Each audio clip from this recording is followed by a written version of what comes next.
Hello, welcome, please come in. We are diving back into the worlds of Pokemon today with the start of a new series, beating games with only Dark-type Pokemon. Dark-types are really interesting, added in Generation 2 to help balance the incredibly strong Psychic type, but how well do Dark-types actually stand up on their own against the challenges of this game? Well, let's find out. First up is to save Professor Birch from a Poochyena. I choose Trico, so that May will choose Torchic. That means she will get the Fighting-type Blaziken, which will probably be the hardest of the three options. Spoiler, I don't think a single May fight is even remotely interesting. Guess we'll see. Story shenanigans, and it's time to catch my first actual Pokemon, Poochyena, a pure Dark-type that is going to serve as the backbone of my team. Poochyena is a moderately fast physical attacker, which is a bit of a bummer because all Dark-type moves are special in this generation. It will get Intimidation once it evolves, which is actually pretty nice. Next up is Seedot, the adorable little grass nut, which doesn't learn a single attacking grass move. And while it can learn Synthesis, which is theoretically useful, I will need to evolve it well before then. In fact, I'll need to evolve it for the first gym. As with prior series, I will be using rare candies to level up my Pokemon as needed to save time, but I will be limited to the highest level Pokemon of the next gym leader.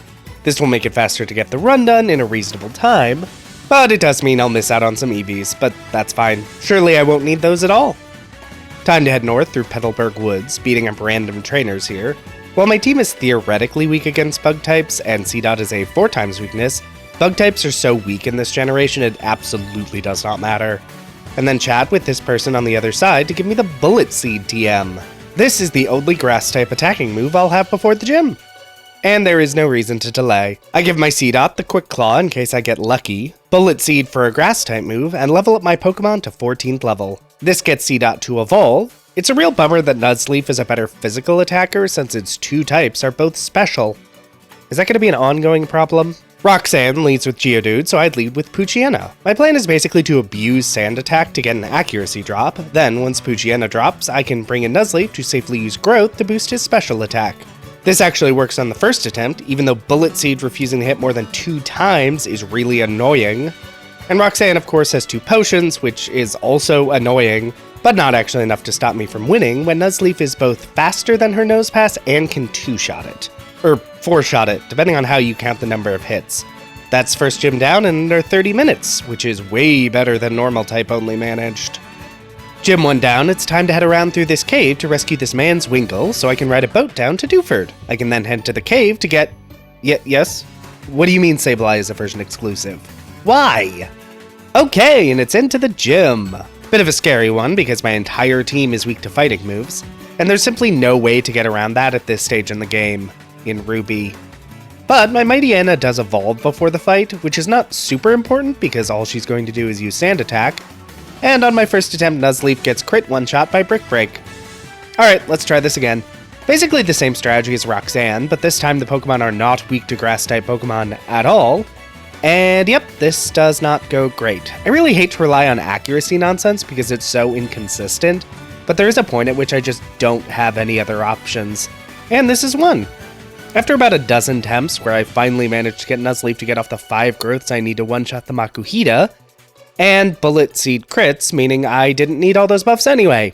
Well, second gym down, which is an improvement. Into this cave, chat with Steven, and then take a boat to Slateport. Here I can pick up random items that are never helpful, and then struggle to remember what I actually need to do to get access to the museum.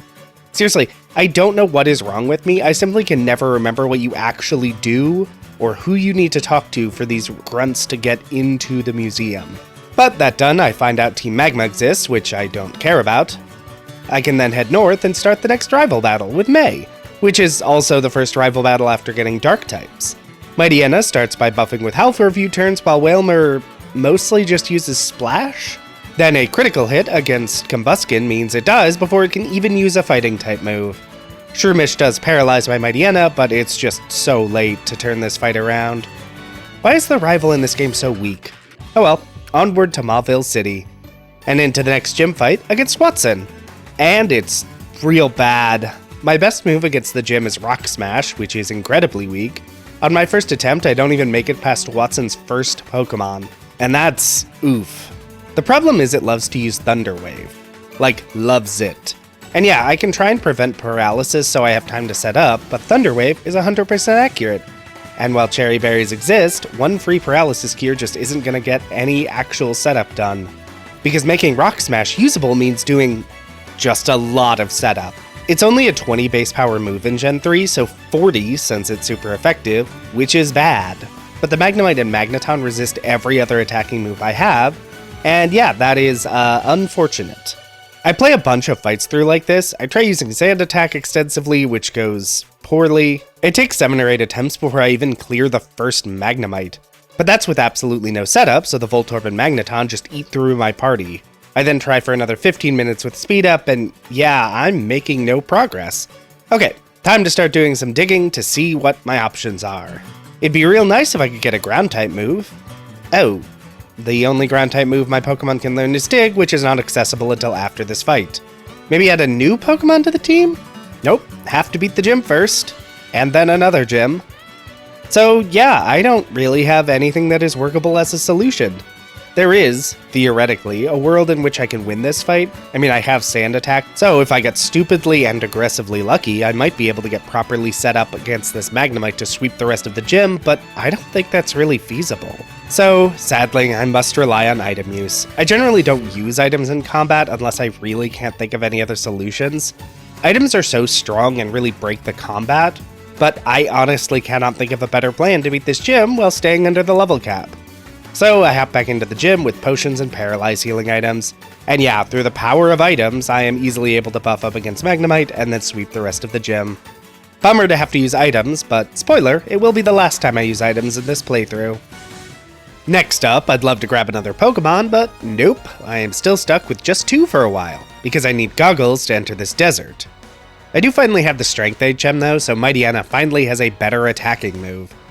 And then the next town, I can pick up the TM for Dig, which should be really useful in the next gym. Then ride the tram up to the mountain where it's time to fight against an evil team leader. Let's see how this goes. I start by howling while the opposing Mightyena ineffectually bites me, then bite down the Golbat as Maxie wastes potions. And 2 strengths defeats Camerupt. Alright, well that was pretty easy. Onward to the next gym. Still only 2 Pokemon on my team, and one of them is Grass, which isn't great. But I just need to power through this gym and I'll finally be able to add another Pokemon to my team. Flannery leads with Slugma, so I use Growth, and then I get totaled by Overheat, which is actually intentional. Now Slugma's special attack is lowered, so I can switch in Mightyena to Howl, and a second Overheat takes me down to half health. Oof. But I'm mostly set up, so I can strength through both Slugmas and all that remains is Torkoal, which is still durable enough to survive strength. Back into the fight with Mightyena, and yep, Overheat one-shot, and I get poisoned. I did forget this Slugma has a poison move. The problem is I need to get off a full 6 Howls, but I also need Slugma to basically waste its turn setting up Light Screen or spamming Sunny Day. Or just using Smog, but not getting the poison proc. Oh, wait, I forgot I picked up the Dig TM like 10 minutes ago. That means I shouldn't need as many Howls. Probably still need 3 or 4, which isn't ideal, but it does make setup a lot easier. I do then get pretty close, but Flannery has potions, and I am poisoned. So I really have no choice but to one-shot the Torkoal. And this takes a while, not nearly as many as Watson, and unlike Watson, I can see my victory path. It takes another dozen or so attempts to get as much setup as I need, but then I can sweep the gym with Dig. Alright, that's another gym down, and finally, I can get another Pokemon. Now that I have goggles, I can pick up Cacnea in the desert. And Cacnea is weird, in that it has stats like a slow mixed attacker, but its move pool is a stall Pokemon? So I guess I'll go with stall strats, because Cacnea's moveset is nasty to play against. Cacnea acquired, and it's time to head back to Petalburg and face down the next gym, which is normal type. I still only have one fighting type move, but strength is just going to be stronger anyway. And then Cacnea learns Ingrain to stall even more. Alright Norman, let's see how your normal type team can stand against my dark team. I lead with Nuzleaf and use Secret Power in the hope of inflicting a status, and I fail. Then into Cacnea to Ingrain and Leech Seed down the first slacking. But the Vigoroth absolutely destroys me. Okay, gonna need to play a bit different. So I lead with Cacnea and use Sand Attack and Leech Seed. Thanks to the missing healing from Leech Seed and Truant, my Mightyena can get fully set up against the slacking. Mightyena can then dig. It doesn't deal as much damage as I'd hoped, but because of Truant, the second slacking never gets off a single attack. And a final strength takes out Vigoroth. That is 5 gyms down, which is pretty good progress. Still a ways to go before this run is over, though. And now that those are down, I can finally surf to the west of Mauville City and grab the Good Rod. First up is Carvanha, a water dark type that is fast and strong, and can evolve into the very good Sharpedo. Then I can catch a Corphish, which is not a dark type, but it will evolve into Groudon shortly. But it's time to head up to the Weather Institute for the next required Evil Team nonsense. And considering I finally have a decent number of Pokemon, I can basically just spam attacks. And then it's another May fight. Though first, I get Cacnea, Corphish, and Carvanha evolved. I lead with Groudon, who can easily take out Wailmer, then into Sharpedo to take out Combuskin. Oh geez, that Combuskin is really hurting me. It having Double Kick is definitely a big pain. Fortunately, Nuzleaf has Fake Out, and then all May has left is a Shroomish, which is a very weak Pokemon that I can easily win against. Next up is Fortree City, brief chat with Steven, and then into the Flying Gym, which... You struggling there, Zeph? Don't feel too bad, it is a puzzle. In a children's game. Gym fight time, I lead with Cacnea to set up Leech Seed. Gotta get that free healing. Then into Mightyena to intimidate and start buffing my attack with Howl. Then one-shot the Swellow, and nearly one-shot the Pelipper before finishing off. All that's left is Skarmory, which unfortunately is resistant to normal attacks. Nuzleaf goes down, then Sharpedo, and while Groudon can take out the Skarmory with Water Gun, the Altaria is just too strong. Okay, let's try that again. Which ends basically the same way. Sharpedo can learn Rock Tomb. Interesting. Back into the fight, where Cacturne can weaken Swellow enough for Sharpedo to come in and finish it off, then just use Rock Tomb to take out the Pelipper and the Skarmory. Sharpedo does go down, but Mightyena can then come in and take out the Altaria with Strength, getting me another gym badge. Okay, that was more difficult than I'd expected. Another gym down, and I have a ways to go. But first, it's over to grab my next Pokemon, Absol, which I really should have grabbed before the last gym and simply didn't. Absol is moderately fast and also very strong, and it can learn Swords Dance, so for those wondering what my endgame strategy was going to be, now you know. Next up is to head over to Mount Pyre. There are a few items here I want, and then I can climb the mountain for more Evil Team nonsense, which is resolved without anything interesting happening. And it's time for another May fight. I lead with Cacturne as normal to get off Leech Seed, then switch into Absol to use Swords Dance a few times. Absol nearly dies, but then I can just use Quick Attack 4 times to end the fight. Thanks, May. That was a waste of my time. But beating May gets me access to this department store, which as always has a bunch of TMs of very dubious value, and yeah, I don't think any of these are going to be useful at all. Time to head into the secret Magma hideout, which has a bunch of random Magma Grunt fights, none of which are interesting or difficult. Over in Moss Deep City, where I can pick up the Surf HM and then head into the gym, which thankfully should be pretty easy because my entire team is immune to psychic damage. So let's see how Tate and Liza can hold up to all the dark types in the world. The gym here only has 2 Pokemon, but it is a lot more difficult than you might expect. Lunatone and Solrock can set up the sun, buff their stats, and inflict an assortment of negative statuses. The one big advantage is that I managed to get off Leech Seed on both Lunatone and Solrock, which isn't a lot of damage, but it is consistent. And once Cacturne gets off Ingrain, Cacturne is now getting healed 3 times every turn. And it takes a while to finish off the fight, but eventually the Leech Seed manages to bring down the 2 opposing Pokemon with some help from my other Pokemon, after both their Hyper Potions. Oh wow, that fight was kind of a mess. Well, at least it's over. And that means I now have Dive, which means catching a Tentacool to actually use it, and then to this cave for even more Team Magma nonsense. Which means it's time for another Maxi fight. I lead with Groudon, by mistake, then switch into Cacturne to start seeding and degrading. But 2 confused hits in a row brings me down. Into Absol to Swords Dance a few times while Mightyena gets healed up. And then Absol gets roared out and Tentacool gets dragged in. Okay, let me just finish off the Mightyena with Slash rather than waste time. Then Absol hits itself in Confusion. My Confusion luck is so bad. Okay, I'll get off a Quick Attack then. Sharpedo is in, hits through Confusion for 1 Rock Tomb, then he hits himself in Confusion, then misses. Okay, Mightyena, can you accomplish something? Because the rest of the team is struggling. Crobat goes down to a Strength, and Mightyena digs while Camerupt buffs Special Defense. Unfortunately, Camerupt has Earthquake, so Mightyena is also down. All I have left is Groudon, which thankfully has Surf, which is enough to end this final maxi fight. Groudon is awake, so it's time for things to be very bright, which means it's Sutopolis time. And then traveling through the Cave of Origin blind because I don't have any Pokemon that know Flash, and I don't want to go grab any. And it's Groudon time. Lead with Cacturn as normal to set up Leech Seed, and then get off one Sand attack. Cacturn isn't going to last very long, but I just need to get the groundwork for a better Pokemon to come in. Yep, there's Fire Blast. Into Groudon, who starts by protecting against Groudon's non-attack. What is that, 3 bulk ups? Groudon tries Earthquake, misses, and then drops to Leech Seed. Huh, guess I never realized how strong Leech Seed would be against legendary fights in this game. I mean, I wouldn't recommend it in a casual run where you are trying to catch them, but still. World-ending threat resolved by a child, it's time for the final gym. And thank you so much, Wallace, for having a gym that can be completed without fighting a single trainer, if you know what you're doing. Or if you look up a walkthrough because you couldn't be bothered. Lead with Cacturn, because always, and this Love Disc sucks. It immediately inflicts confusion, and Attract on the Cacturn. I get off my Leech Seed on round 4, but then Cacturn is immobilized by Love 4 rounds in a row before getting confused again. I mean, the good thing is Cacturn isn't really losing too much HP, and it is wasting Wallace's high potions. It goes on so long, I don't even have time to set up spikes. My Cacturn does drop to hitting itself in confusion for the 12th time, so I send in Nuzleaf. Probably should have used Growth. Oh right, Aurora Beam. Alright Absol, gonna need you to Sword Stance.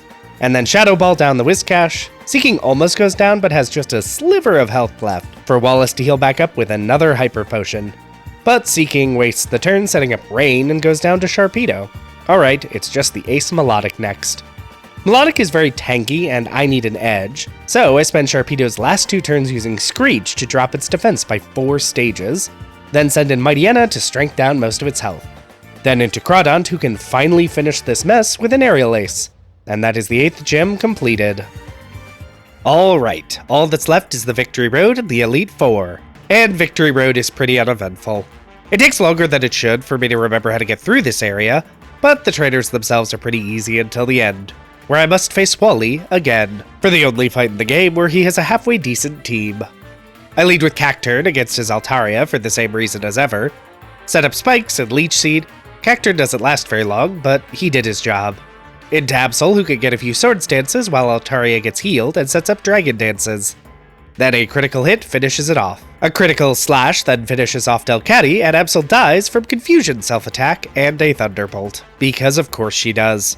Seriously, my luck when dealing with Confusion is just awful. Sharpedo can finish off the Magnemite and Roselia with Earthquake before Gardevoir comes in and also gets taken out by an Earthquake. Thought that was going to be a bit more interesting for a second there, but nope. Let's finally use a couple TMs. I teach Brick Break to Groudon because I know that is a great move against the champion, and Giga Drain to Nuzleaf because Bullet Seed is just completely unusable at this point. Then fly to the Move Deleter to finally take Rock Smash off Mightyena. And there isn't really anything else to teach her? Rough. Maybe its hidden power type is useful? Water? Which I already have 2 Pokemon of. Alright, let's look at the move reminder. Nope, all trash. Great, whatever. Mightyena just won't get a 4th move. Ooh, Groudon can also learn Sword Stance? She is slower than Absol, but might as well. But no more delays, time for the Elite Four. First up is Sydney, also a Dark-type trainer. He leads with Mightyena, and I, as always, lead with Cacturn, to basically employ the same strategy of Leech Seed, Spikes, Sand Attack. Then switch into Absol to set up Sword Stance while Sydney heals with a full restore.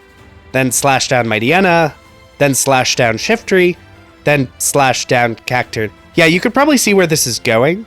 Sharpedo is fast enough to get off a pretty devastating Surf, but then Slash finishes it off and a quick attack with a flinch, thanks to the King's Rock, and Sydney's Absol goes down as well. Alright, well that's one Elite Four down. Next up is Phoebe, a Ghost-type trainer. Alright, lead with Cacturn and get immediately confused, but I do get some Sand attacks out between punching myself in the face, then into Absol to do her normal Sword Stance setup. While Dusclops does get a few attacks off, it barely does anything thanks to Leech Seed and Absol resisting Ghost-type moves. And then it's time for Shadow Ball Sweep, because basically Phoebe's entire team is weak to it, other than Sableye, who is just very weak in general. Well, that was very easy, but that's not surprising given all my dark types. Who is next? Glacia, Ice-type expert. So this is going to be not great, because a third of my team is weak to Ice-type moves, and Cacturn dies in one hit. So I send in Absol, who gets frozen and immediately unfrozen. But Glalie is faster and Quick Attack is just not strong enough. Time for Groudon, who resists ice and has Brick Break. That gets me through the first Glalie. Another Brick Break takes out Celio. Then another Celio. Then Groudon goes down to Blizzard. Not ideal. I send in Shiftry, briefly, to deal some decent damage. And then Mightyena, who goes down to a sheer cold. Alright, let's give this another try, but this time actually level up like I'm supposed to. It's potentially unwise, but I'm still gonna lead with Cacturne. Cacturne manages to set up Leech Seed before going down, so it's back into Absol, who gets frozen again. Alright, I'm just starting over. Seriously, 10% chance. Back into Cacturne, who gets Leech Seed, and back to Absol. This time I don't get a 10% freeze, and get 3 Swords Dances up, which means I can mostly sweep. Other than the second Glalie, who is faster and gets Absol down to 5 HP. Good thing the hail stopped when it did. Alright, that is Glacia down. Only 2 fights left. Drake, Dragon-type specialist, except he starts with tanky, but not that threatening offensively, Shelgon. So I can easily set up Leech Seed and some sand attacks. Then switch into Absol, who can set up Swords Dance in relative safety, and it's time for everyone's favorite, Shadow Ball Sweep. Well, tough, because Flygon sets up Sandstorm, which starts to chip away at my health. And Flygon is faster, so I try Quick Attack, but even at +6, that is not enough to win the fight. And I already know the Salamence is faster than me. Quick Attack takes off a big chunk of health, and Dragon Claw takes down Absol. I try to Earthquake with Sharpedo, by mistake. Sharpedo drops, then Mightyena. Then everyone is down. Okay, I'm gonna need to do that another time, because that could not have gone worse. I beat up both Flygon in the same way, and back to the Salamence, where I basically get lucky that it doesn't attack. Instead, I can win the fight with 2 Quick Attacks. Alright, that was a much better second attempt. Time for the champion, which I am not looking forward to, because Steven's team is pretty beefy, and composed of a lot of physically strong walls. And while Shadow Ball is neutral against most of them, it is resisted by Aggron, which is going to make getting set up really iffy. First up is Cacturne against Skarmory. Skarmory is a real rough start. I don't have any super effective moves against it. It has Flying Type coverage to devastate Cacturne, and then it has Toxic in case I'm getting too full of myself. I could try to pivot to another Pokemon, but without setup, my team will get devastated. It takes a good number of tries, but eventually I'm able to get Absol set up and take out Skarmory with a few Shadow Balls. Next up is Armaldo, who is a one-shot with Shadow Ball. Then Claydol, which is an even easier one-shot with Shadow Ball. Then Aggron, which doesn't even take half damage thanks to that resistance. I get it down to red, but Absol gets dropped to 3 HP and paralyzed. I try to pivot into Sharpedo for Earthquake, which works against Aggron, but Steven isn't nearly done. And Cradily is pretty beefy. And it manages to take down Mightyena and Shiftry before it drops to Groudon. But without pre-buffing, I just can't stand up to Steven's Metagross. Let's give that some more attempts. 4 more attempts that get to Aggron later, and I get lucky with a nice Shadow Ball roll, and Aggron goes down. Cradily then drops in 1 Shadow Ball, and a final Shadow Ball takes out Metagross in a single hit. The Elite Four is done, and the challenge is over. And that is it. Pokémon Ruby beaten with only Dark types. That was pretty fun. Other than the beginning, where I really struggled with how few Dark types there were. Seriously, they give you Poochyena and Seedot, and then nothing until so much later. But the rest of the Pokemon were quite good. But I will have more to say about that in the summary video out in a few weeks. I did want to shout out that I do have a Patreon, linked in the description. I spend a lot of time making these videos, so if you enjoyed the video, want to support the channel, and are financially stable enough to do so, that exists. No pressure though, this channel is free to enjoy for everyone, and will remain that way. For now, if you liked the video, be sure to hit the like button. If you'd like to see more of this, feel free to subscribe. Hey, maybe leave a comment if you have something you'd like to say. But whatever you decide to do, have a safe trip home.